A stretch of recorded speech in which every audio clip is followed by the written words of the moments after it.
Muy buenos días a todos, a todas. Muchas felicidades a todos los compañeros y compañeras en el Día Internacional de los Derechos Humanos. Como anualmente venimos realizando desde la Coordinadora de Derechos Humanos del Paraguay, en esta ocasión nuevamente estamos listos para presentar el informe que da cuenta sobre la situación en los más diversos ámbitos de los derechos humanos, tal como pudimos observar y lo venimos haciendo desde hace bastante tiempo. En esta ocasión quisiera destacar de inicio también algo muy significativo para nuestra organización que tiene que ver con el hecho de haber sostenido este trabajo durante 25 años. Esta es una edición conmemorativa y es todo un indicador de que la articulación y el trabajo en red es posible. El hecho de que este esfuerzo de observar los derechos humanos y de poner a disposición desde la visión de diferentes organizaciones de la sociedad civil en un trabajo cooperativo, articulado, creemos que es un aliciente para justamente impulsar esa vocación muchas veces unitaria, articulada, que nos falta para enfrentar muchas de las realidades que queremos transformar. En ese sentido, este informe del 2020, como no podía ser de otro modo, transversalmente está contenido por también la pandemia y los efectos que ha tenido o han tenido las diferentes medidas de respuesta implementadas por el gobierno para contener la propagación del coronavirus. De hecho, bueno, el tema del año gira en torno a los derechos humanos y la pandemia, y creemos nosotros que ha sido este periodo tan singular que vive la humanidad muy significativo para poder darnos cuenta, para patentizar muchas de esas realidades que venimos abordando año tras año.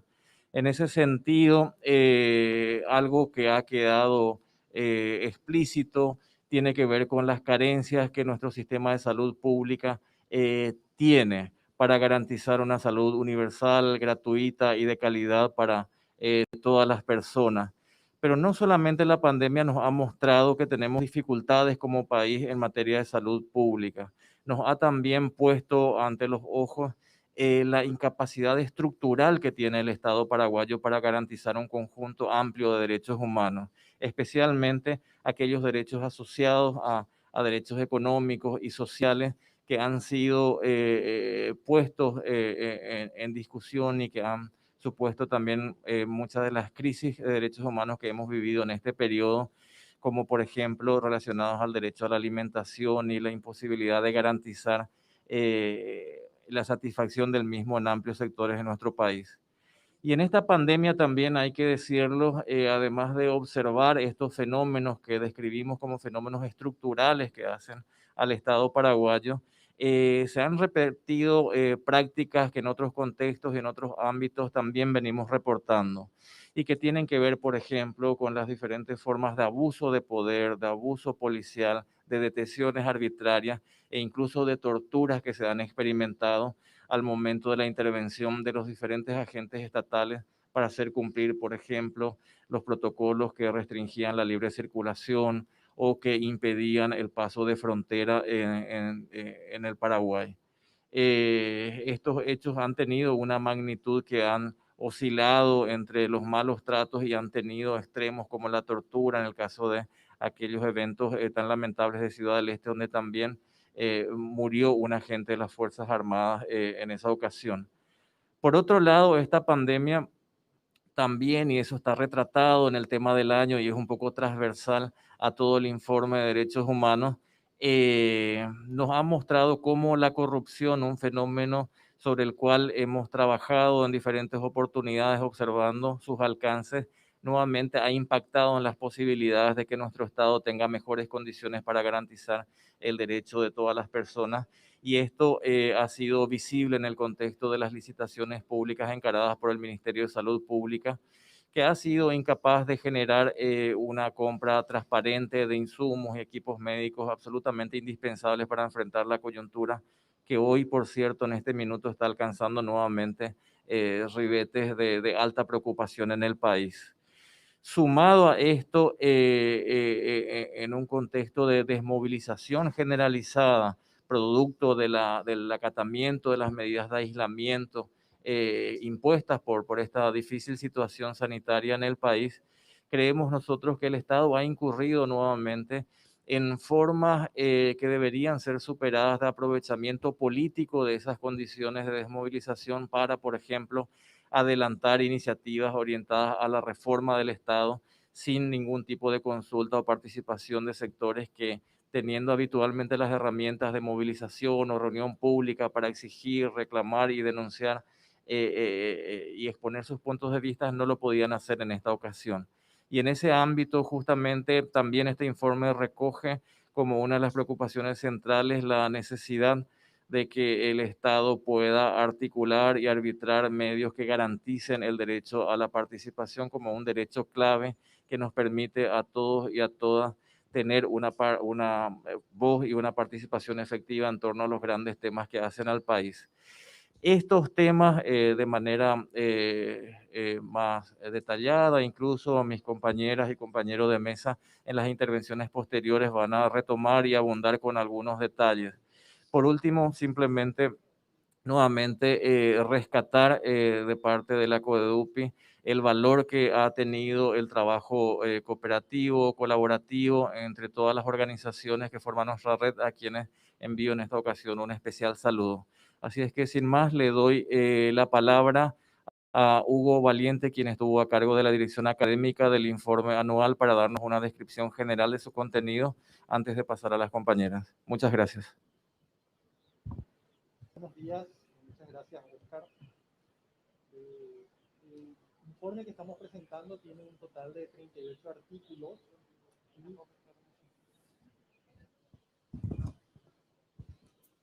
Buen día, ahí estamos, ¿verdad? El informe que estamos presentando hoy tiene un total de 38 artículos y 32 organizaciones participantes, lo que demuestra el nivel de participación que existe en la elaboración de esta obra colectiva. Este informe tiene una particularidad, que es el hecho de ser una edición conmemorativa de las 25 ediciones ininterrumpidas. Entonces, el balance del año que este informe está haciendo se enmarca en un balance de largo plazo porque se analiza la situación de cada derecho a lo largo de 25 años. Entonces, nos permite una lectura no solamente de la coyuntura, sino una lectura longitudinal del disfrute de los derechos humanos en el último cuarto de siglo. Como muy bien ya señaló Oscar, un elemento constante en casi todos los artículos es el impacto que tuvo la pandemia en el disfrute de los derechos humanos y cómo esta pandemia deja en evidencia la precariedad de la institucionalidad estatal para garantizar derechos. Pero por otro lado, también la pandemia resalta y pone, digamos, el foco en la importancia del Estado en este tipo de contextos de emergencia. O sea, el mercado o el sector privado no son soluciones para la garantía de los derechos en estos casos. Nos preocupa particularmente que el financiamiento de la respuesta nacional al COVID dependió del endeudamiento público. Y esto nos preocupa porque generará una secuela en el plazo inmediato y a mediano plazo en el financiamiento de las políticas sociales. Y esto es algo que incluso se observa ya en el presente año, por ejemplo, en la reducción del presupuesto destinado a compra de tierras en los casos de la reforma agraria o de tierras indígenas. Esto nos lleva a plantear una reflexión más a fondo sobre la necesidad de repensar la fiscalidad en Paraguay, de manera a plantearnos una estructura impositiva que sea efectivamente redistributiva y progresiva, pero también a discutir la soberanía del Paraguay sobre sus recursos energéticos de cara a la renegociación del anexo C del Tratado de Itaipú. Porque si no, ¿de dónde vamos a sacar los recursos para financiar una educación pública de calidad, una salud universal gratuita, la reforma agraria o un programa de producción nacional fruti-hortícola que nos devuelva la soberanía alimentaria? Algunos indicadores de la crisis del presente año nos dan cuenta que un 14% de la población económicamente activa perdió su trabajo durante la pandemia. O sea, esto En números absolutos son aproximadamente 470.000 personas. Por ejemplo, en el sector del empleo doméstico, que es el empleo uniforme que mayormente ocupa la mano de obra femenina no calificada, tuvo una pérdida de 50.000 puestos de trabajo.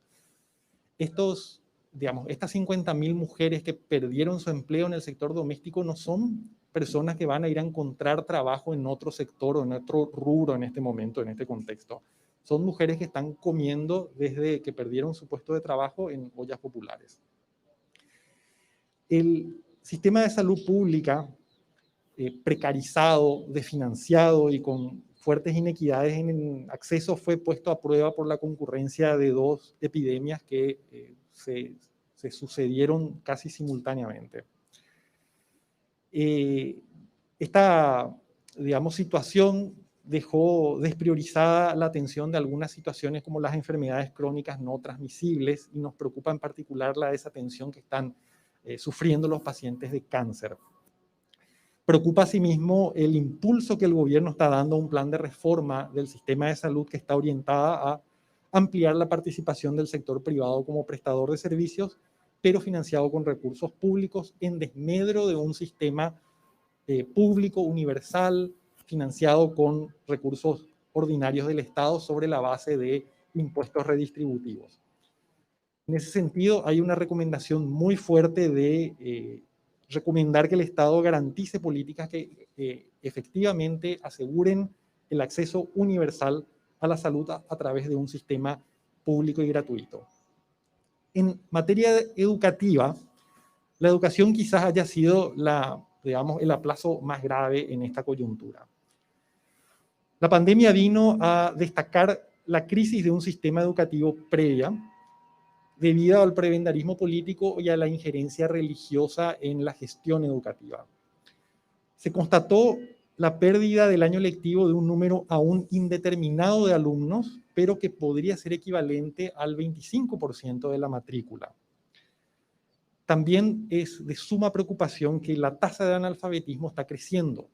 Pasamos del 4 al 7% en el periodo del 2014 al 2019, y principalmente este crecimiento del analfabetismo se está dando en segmentos poblacionales que son tradicionalmente excluidos, particularmente las mujeres indígenas. El cierre de escuelas implicó una crisis alimentaria para las personas que dependen del almuerzo escolar, y se destacan las recomendaciones de aumentar el presupuesto destinado a la educación pública en un 0,5% anual progresivo hasta alcanzar la cifra recomendada del 6% del Producto Interno Bruto como parte de una estrategia global de lucha contra la pobreza, y, por supuesto, elaborar e implementar una política nacional de educación integral de la sexualidad. En materia medioambiental, este año vivimos en carne propia las evidencias del cambio climático del país, que se manifestaron en aumento de la temperatura, una mayor extensión de los periodos de sequía y importantes anomalías en el régimen de precipitaciones. Esto nos muestra los límites de un modelo de crecimiento que está basado en la degradación de los bienes naturales. Urge la ratificación del Acuerdo de Escazú como una recomendación de primer nivel, porque este acuerdo garantiza medidas de protección judicial del medio ambiente y sobre todo porque protege a las personas que están defendiendo los recursos naturales. Y también destaca como una recomendación importante la ampliación de la ley de deforestación cero a todo el territorio nacional. En materia de derecho a la alimentación, existen 840.000 personas subalimentadas y más de 2 millones de paraguayos y paraguayas en riesgo de caer en subalimentación. La crisis alimentaria que ya existía, que ya era preexistente, se agudizó en la pandemia. Urge la recuperación de la producción nacional de alimentos diversificados y el fomento del acceso a estos productos por parte de la población más vulnerable, y también destaca como una recomendación de carácter urgente para esta coyuntura la reglamentación e implementación de la recientemente sancionada Ley de Ollas Populares. Gracias, Hugo. Yo me voy a referir brevemente a el capítulo sobre igualdad y no discriminación. lastimosamente este año no hay avances prácticamente en temas de igualdad y no discriminación, y por el contrario, la pandemia lo que hizo fue exacerbar una serie de discriminaciones que ya venían existiendo, pero que al cruzarse con todo lo que tiene que ver con la pandemia fueron exacerbadas. Por ejemplo, todo lo que tiene que ver con la discriminación por estado de salud fue algo que fue muy llamativo este año y que creo que ayudó a comprender de manera mucho más importante lo que significa la discriminación por estado de salud. Hemos visto una serie de denuncias con relación, por ejemplo, a personas que fueron expulsadas de sus viviendas o que fueron violentadas en sus comunidades por presuntamente ser portadoras de la COVID. Entonces, esas muestras que no habíamos visto antes son ejemplos muy concretos de cómo funciona la discriminación y además que seguimos evidentemente en una sociedad profundamente conservadora y que todavía tenemos muchos rasgos autoritarios que se siguen exponiendo de maneras muy diversas. Todas las organizaciones de sociedad civil que de alguna manera reciben denuncias o hacen registros de discriminación aumentaron recibieron durante el periodo de cuarentena, sobre todo más estricta, el doble de denuncias. Todas las organizaciones, y ahí estamos hablando de organizaciones de personas LGTBI, organizaciones de mujeres trabajadoras sexuales, organizaciones de mujeres trabajadoras domésticas, y al mismo tiempo se ha visto un estancamiento de las políticas públicas relacionadas con igualdad y no discriminación, y ahí tenemos históricas deudas, por ejemplo, en temas de discapacidad. Ahí no ha habido avances y por el contrario han habido retrocesos porque con la reestructuración, por ejemplo, del sistema de salud para atender a la emergencia sanitaria, en muchos casos se ha descuidado atenciones de salud que estaban vinculados o que estaban dirigidas a las personas con discapacidad.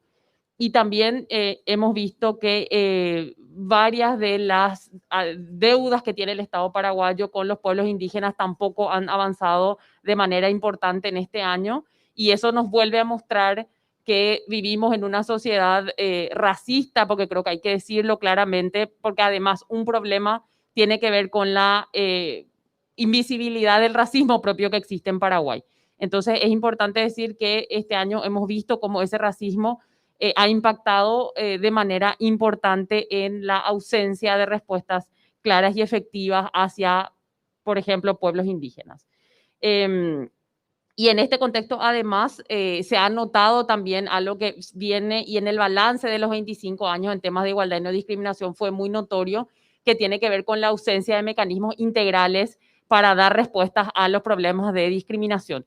Y ahí, entre todas las medidas señaladas en varios artículos, resalta la ausencia de una ley contra toda forma de discriminación y el llamado a que Paraguay trate y apruebe el proyecto de ley Julio Fretes contra toda forma de discriminación. También yo quiero aprovechar para decir que una de las personas homenajeadas en el capítulo de Igualdad y No Discriminación fue Julio Fretes, que fue fundador de la Red contra toda forma de discriminación y que fue un activista muy importante sobre los derechos de las personas con discapacidad y que también este año hemos aprovechado para hacerle un muy sentido y afectuoso homenaje. Entonces vemos todavía un montón de desafíos que el Estado paraguayo sigue sin cumplir. Hay muchas demandas y todo lo que tiene que ver con, sobre todo, mecanismos concretos y que tienen que ver con discriminación desde diferentes puntos de vista siguen siendo deudas del Estado paraguayo. Gracias. Muchas gracias. Luego de escuchar a Mirta Moragas, ahora le damos la palabra a Miriam González. Bueno, buenos días, ¿cómo están? A mí me va a tocar hablar un poco, muy cortito, sobre la situación de la violencia contra las mujeres.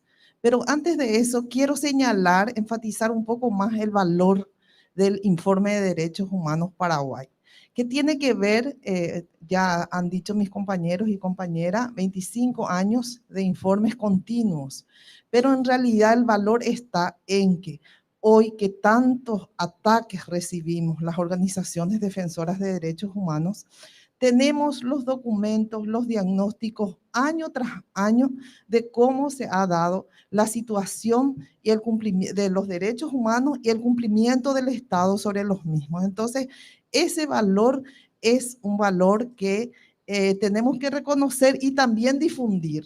O sea, hoy día si queremos hablar de cualquier tema con respecto al compromiso del Estado y las violaciones que pudo o no haber hecho, tenemos un documento anual desde el año 1996. Ahora, con respecto a la violencia, al igual que los otros temas, efectivamente la pandemia lo que hizo fue desnudar una situación de precariedad existente. Cuando dicen, mejoró o empeoró la situación de las mujeres, sobre todo las mujeres y las niñas en pandemia. Y la verdad que es difícil decir porque hasta ahora no tenemos registros oficiales que nos puedan medir adecuadamente año tras año lo que ocurre con los casos de violencia. Sin embargo, este año las mismas instituciones públicas fueron recopilando datos del Ministerio Público y efectivamente de las distintas instituciones del Estado que tenemos, podemos afirmar que hubo más violencia. Y eso se entiende justamente porque la violencia de género sobre todo se origina y se fortalece en el seno de la familia, en el seno del hogar. Dos datitos nomás voy a compartir con ustedes. Tenemos que el Ministerio Público dice que hubo 70 denuncias por día de violencia familiar y la Policía Nacional reporta de los casi 200 casos de violencia sexual ocurridos en la casa y en la familia. Ojo con eso. Casi la mitad de esos abusos y violaciones sexuales son agresores padres y padrastros. Imagínense. ¿Y por qué relevo este dato? Porque hoy mismo, en este momento, en el Paraguay hay un gran debate con respecto al Plan Nacional de la Niñez y de la Adolescencia, que se ha puesto en cuestionamiento por grupos que aparentemente lo que no quieren es que haya niños y niñas libres de violencia, porque es la única explicación que puedo entender, que puedo encontrar cuando dicen barbaridades y falsedades con respecto a un Plan Nacional de la Niñez.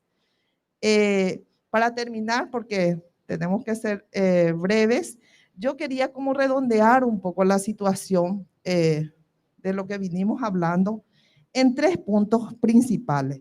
Lo primero tiene que ver con la preocupación por estas acciones como la de la confrontación que existe con respecto al plan de la niñez y otras acciones que son, atentan contra los derechos de las personas en general y sobre todo con respecto a la igualdad de las personas. Tiene que ver con retrocesos importantes que nos hacen ver que si bien avanzamos en marcos normativos, en mecanismos institucionales, incluso hace falta la otra pata que es la del cambio cultural, la del cambio de actitudes desde las mismas autoridades hasta la sociedad para que esas leyes y esas normas se puedan ir encaminando en términos de igualdad, no discriminación y violencia. El segundo punto, que estos atropellos de grupos que atentan contra normativas, contra leyes, contra planes, indica que el Estado necesita fortalecerse para asumir sus compromisos y sin olvidar que el Estado tiene un componente de no religión. Es como no confesional, dice la misma Constitución Nacional. Entonces, ese es un punto también central que el Estado debe fortalecer, un actuar que permita la protección de todas las personas sin ninguna discriminación. Y lo tercero y lo último, necesitamos modernizarnos como país. Estas acciones retrógradas, autoritarias, indican cómo tienen visos todavía de feudalismo. El que tiene dinero, el que tiene la plata, puede hacer las cosas. Y yo agregaría el que tiene poder, como son en este caso, y vuelvo a recalcar, estos grupos que atentan con una propuesta, una política del Estado que pretende continuar al menos aumentando la protección a niñas, niños y adolescentes. Muchas gracias. Muchas gracias, Miriam. Bueno, así tuvimos la presentación inicial del informe que ya está disponible en la página web de la CODEUPI para quienes quieran descargar de manera absolutamente libre, gratuita, desde luego. Y también, bueno, los ejemplares impresos que vamos a ir también distribuyendo a las organizaciones, a las personas interesadas en los próximos días. Si hubiere alguna consulta, algún pedido de ampliación del contenido de lo expuesto hasta aquí, esta mesa, bueno, está atenta a ellas.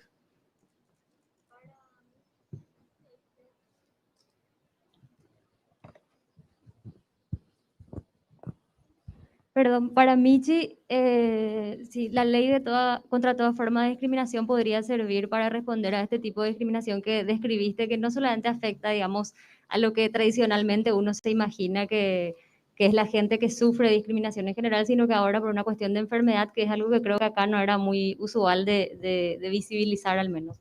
Sí, exactamente. El proyecto de ley contempla la discriminación por estado de salud y de todas maneras tiene una cláusula abierta que implica, por ejemplo, reconocer otras condiciones sociales que eventualmente pudieran aparecer y en todo caso la discriminación por estado de salud además es ampliamente conocido y esto sería posible. O sea, si hoy tuviéramos una ley contra toda forma de discriminación, todas esas personas que sufrieron algún tipo de discriminación en la pandemia por la condición de salud, o sea, por ser portadores o por presuntamente ser portadoras de COVID, hubieran tenido un mecanismo al cual recurrir. Entonces, me parece que es importante ese ejemplo para poder visibilizar la amplitud de demandas posibles de ser cubiertas por la ley contra toda forma de discriminación que está ahora mismo todavía en estudio en el Senado. Sobre el tema de salud, sí, aparentemente es inminente este plan que tiene el Ministerio de Salud de privatizar los servicios.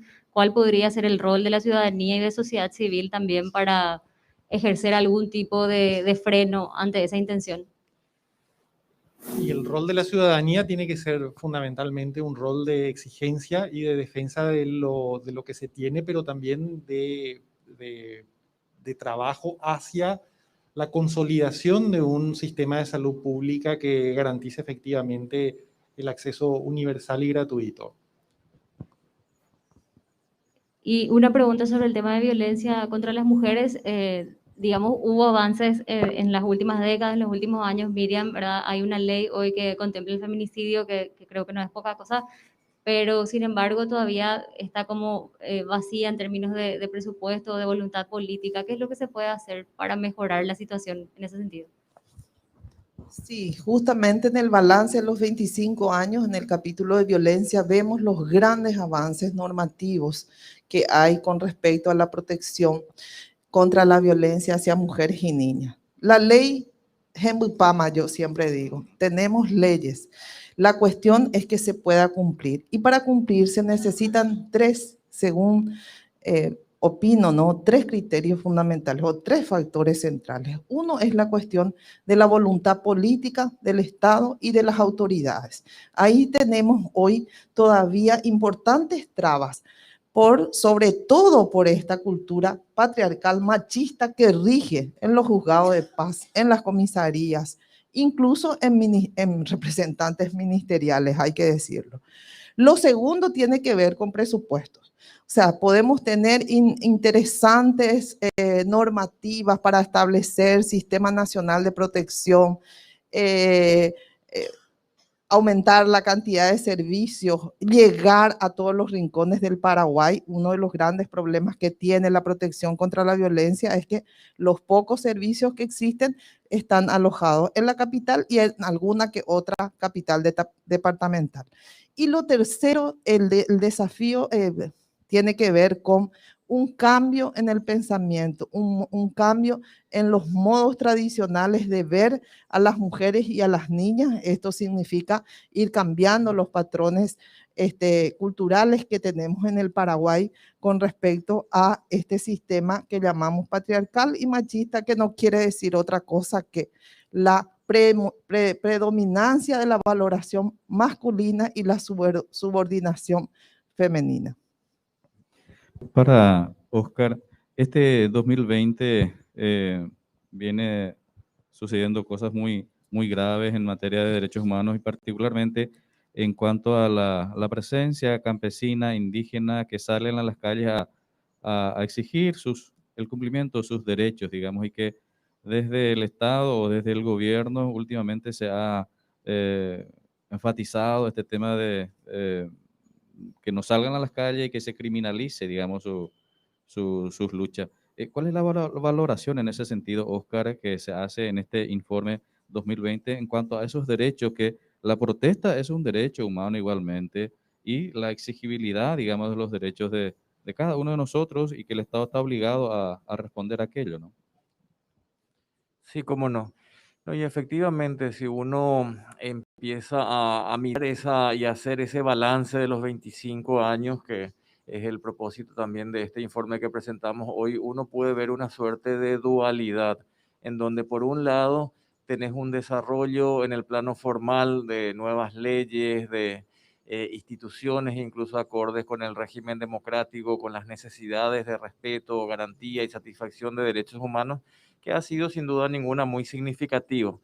Pero por otro lado, tenés en paralelo todo un proceso que desvirtúa esos avances formales a partir de una práctica que vacía de contenido leyes, instituciones, y que se expresan, por ejemplo, en la criminalización de la protesta social, de la exigibilidad de derechos en los más diversos ámbitos.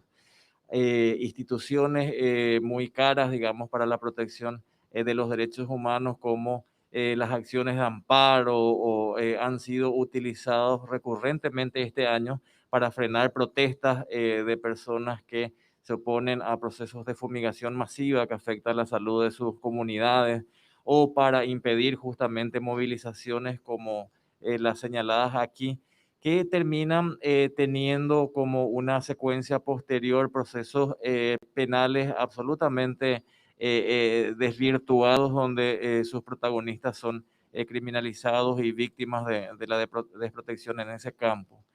Por otro lado, en relación a las cuestiones así centrales que hacen a la realidad de los pueblos indígenas, este es un año donde nuevamente la práctica de desalojos forzosos ha estado presente. Numerosas comunidades han sido víctimas de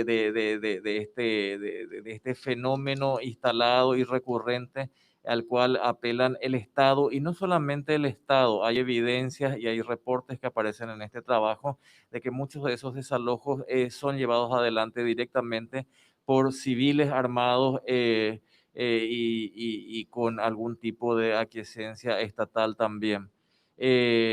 Por último, en relación a este tópico, yo agregaría como un dato significativo que luego de bastantes años asistimos a una política presupuestaria altamente regresiva, que este año se ha manifestado en la política presupuestaria impulsada por el propio Poder Ejecutivo, y que compromete las posibilidades en el corto y mediano plazo de satisfacción de derechos asociados al acceso a la tierra, o en general a derechos económicos y sociales de las comunidades y pueblos indígenas.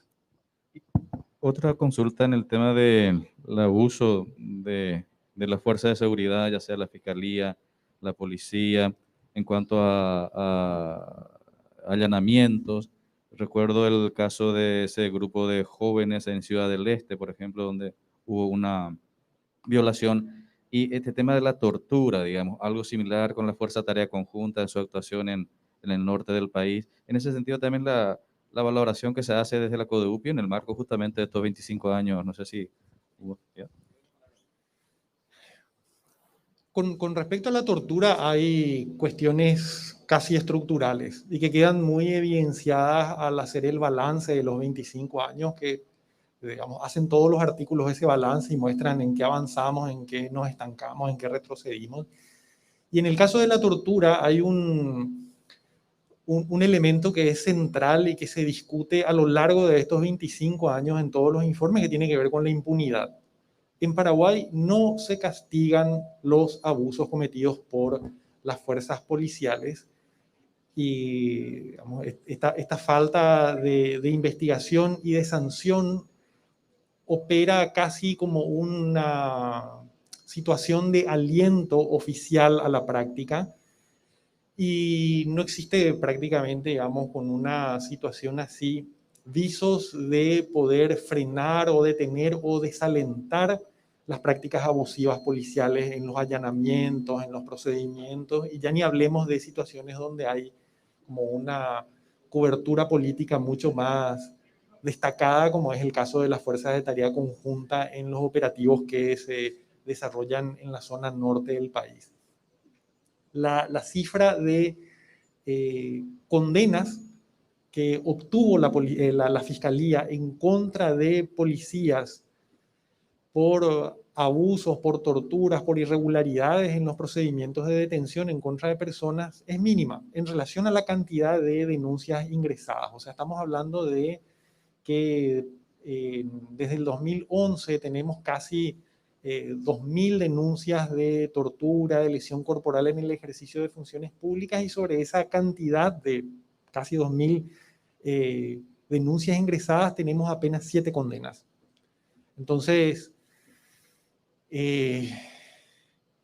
urge de una manera ya casi imperiosa, digamos, es algo que tendría que ser esencial para la consolidación del Estado de Derecho y para la vigencia de un debido proceso judicial, que el Ministerio Público formule y establezca una clara política criminal contra la tortura y que deje, digamos, de mandar señales que son, no digo ambiguas porque probablemente ambiguas sería un calificativo un poco corto, que deje de mandar señales de aliento a las fuerzas policiales que realizan operativos y procedimientos que son absolutamente irregulares, en el sentido de que no respetan garantías mínimas, no solamente de integridad personal, sino de debido proceso en materia de, digamos, preservación de pruebas o de la corrección de la recolección de pruebas o de la custodia de la cadena de pruebas, ¿verdad? Entonces,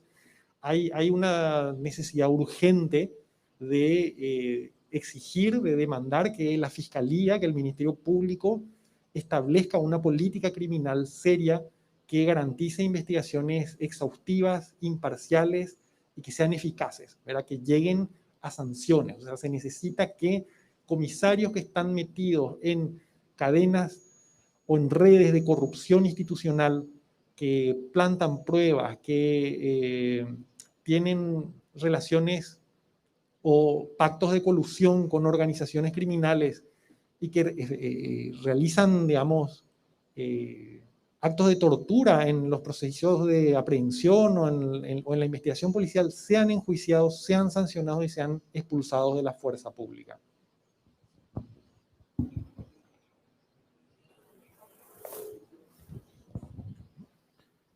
Bueno, creo que ya no hay consultas, así es que una vez más agradecerles por esta comparecencia, decirles a todos los compañeros y compañeras de las más diversas organizaciones de la CODEDUPI y también de aquellas que sin ser parte de la CODEDUPI han colaborado con el contenido de este informe, que bueno, hoy, esta noche, en el marco también de la conmemoración de los 25 años, va a ser una oportunidad para encontrarnos y de celebrar esta oportunidad de trabajo por los derechos humanos y por un país mejor, instituyendo también este año los premios Dignidad a favor de los defensores y defensoras de derechos humanos. Así es que con estas palabras me despido, digamos, de toda la audiencia y bueno, seguiremos hablando en los otros espacios de aquí en más. Muchas gracias.